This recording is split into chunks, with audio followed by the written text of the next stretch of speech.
Term insurance பற்றிய ஒரு விழிப்புணர்வு கதை. ஒரு அப்பாவின் வாக்குறுதி. எங்கள் அப்பா ஒன்றும் வசதியானவர் இல்லை.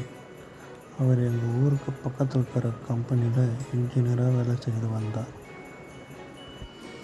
அவர் வீட்டுக்குள் வந்தாலே கைகளில் எண்ணெய் வாசனை இருக்கும். ஆனால் அவர் குரலில் எப்போதும் ஒரு பாதுகாப்பு இருக்கும்.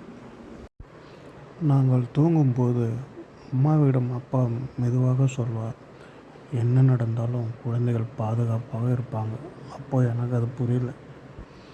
ஒரு நாள் டேர்ம் இன்சூரன்ஸ்னு ஒரு வார்த்தையை அப்பா நண்பன்கிட்ட பேசுகிறத கேட்டேன். நீ இல்லாமல் போனால் என்ன செய்வாங்கன்னு பயமான்னு அவன் சிரித்தான். அப்பா சிரிக்கவே இல்லை. நான் இல்லாத போது அவங்களுக்கு எதுவும் குறையக்கூடாதுன்னு தான் அந்த வார்த்தைகள். அப்போது சும்மா கேட்ட மாதிரி இருந்தது. ஆனால் ஒரு மழை இரவு அப்பா திரும்பவே இல்லை. எங்கள் வீடு அமைதியானது. அம்மா அழுதாள். நான் பேசவே முடியல. பள்ளி வீடு இனி என்ன ஆகும்?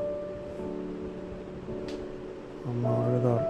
பெரியவர்கள் ஆறுதல் சொன்னார்கள், தைரியமாக இருங்கள் என்று.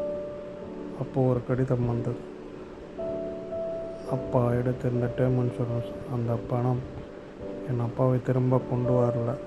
ஆனால் அவர் சொன்ன வாக்குறுதி உயிரோடு வைத்தது.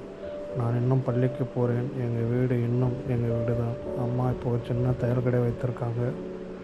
ஒரு நாள் அப்பா பழைய டைரியை அம்மா எடுத்தாள். அதில் ஒரு வரி, நான் இல்லாத போதும் இதுதான் என் குழந்தைகளை காப்பாற்றும். அப்போதான் புரிந்தது, என் அப்பா போயிட்டார். ஆனால் அவர் அன்பு இன்னும் எங்களுக்காக வேலை செய்கிறது. டேர்ம் இன்சூரன்ஸ் அப்பாக்கள் சொல்ல முடியாத, நான் இருக்கிறேன்னு சொல்கிற மௌனமான வாக்குறுதி.